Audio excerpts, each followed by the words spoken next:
Are you growing your revenue at a rapid pace, but at the end of the day, you are just exhausted? You come home, you're burnt out, and every single day it feels like the same thing. I'm going to talk to you a little bit about a challenging strategy or complex issue that most startups have. At the very beginning, there's a good chance that you started the company as the founder, and in a lot of cases, you were the only employee.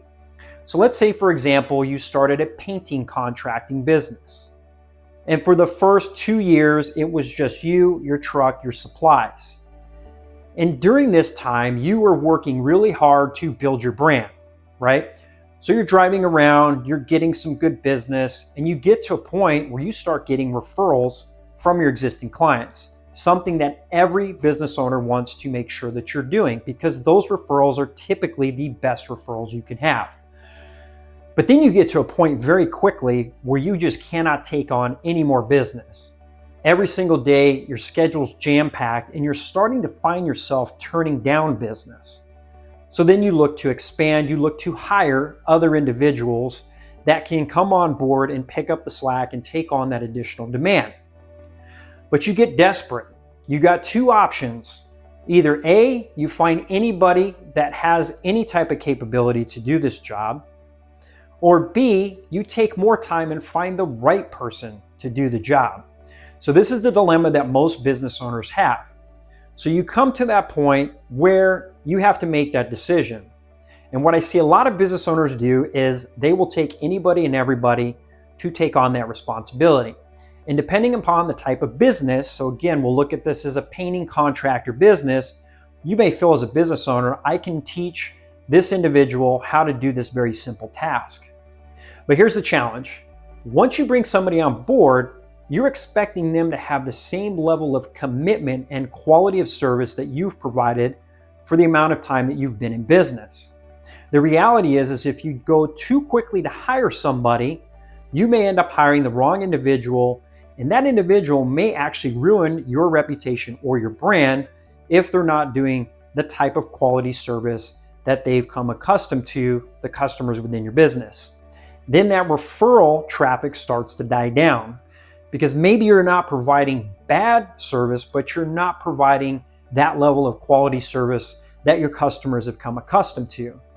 So what ends up happening is instead of referring, they take the work, it's just fine, and they go about continuing to do their business, and maybe they use you in the future, maybe they don't.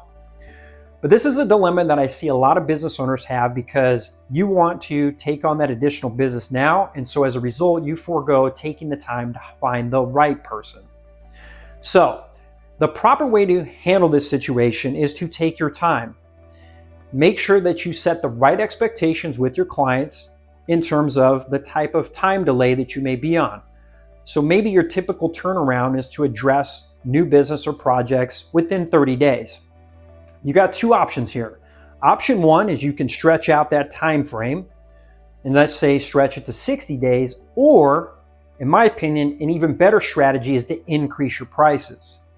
There's two ways to increase the amount of money that you're getting from your clients. Number one is to cross-sell additional products and services. The other is to just stay in your lane and increase the prices for the services that you provide. In this situation, you have a supply and demand issue. Your demand is outweighing your supply. And so the way to curb that demand is again to increase your prices or push out the time that it will take to complete your projects. In my opinion, your best option is to increase your prices because that is something that you can continue to remain and that can be sustainable over a period of time. Now, this is going to help because it may close that revenue gap that it would take to find the right person.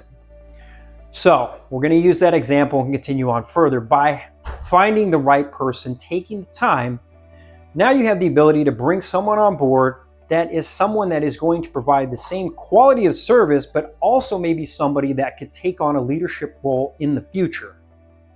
So by doing this, you're allowing yourself to accomplish two things. One, you're actually going to increase revenue because you're going to raise your prices.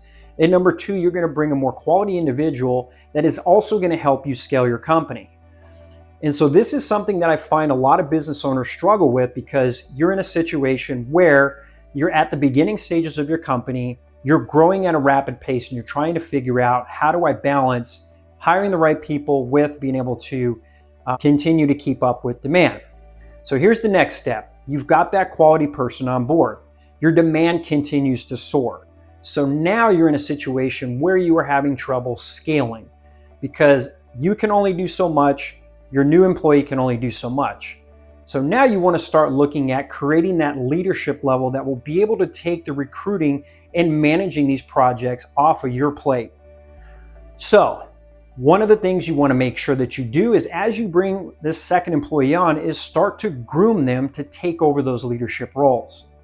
And as you continue to grow, demand continues to increase, you can increase your prices even more. And that'll slow demand down as well. At that point, you can give your second employee the ability to go out and start recruiting more people. Same thing here. Take your time. It's not something you want to rush into. If you put this together properly, you will have that extra time to find the right people. So you go out, you start recruiting more people, bringing them on board. So slowly but surely, you are, as a business owner, moving out of the day-to-day, and you are working on the business as opposed to in the business. That allows you to be more strategic in how you're going to continue to build your company, because now you can go out and start exploring other revenue streams. Maybe you want to go from residential to commercial. Maybe you want to look at other opportunities outside of painting to be able to cross-sell into your existing client base. So by having the right team in place, it allows you more flexibility to scale your company, but it takes time and patience. And so a lot of times I see business owners that don't have that time, don't have that patience, and ultimately get to that point where they become burnt out and they're exhausted. And even though the company is growing at a rapid pace, they just can't keep up. So my advice to you is, take the time up front to look at how you want to scale your company. Don't look at where you want to be a year from now, 2 years from now. Look at where you want to be 5, 10, 15 years from now, and have the right structure in place to bring on the right people, the right pricing strategy to curb demand, and looking at different ways that you can increase multiple revenue streams within that business model. So to recap, once again, as you continue to grow your company, take the time, find the right people, look at ways to increase your prices. As you bring on those individuals at the very beginning, teach them the leadership roles, have them start to take some of that work off your plate, and have them continue to grow your company as it relates to the people aspect of running your business. By doing this, it allows you to have more time to strategize, to grow the company, and ultimately get to that point where you want to be long term.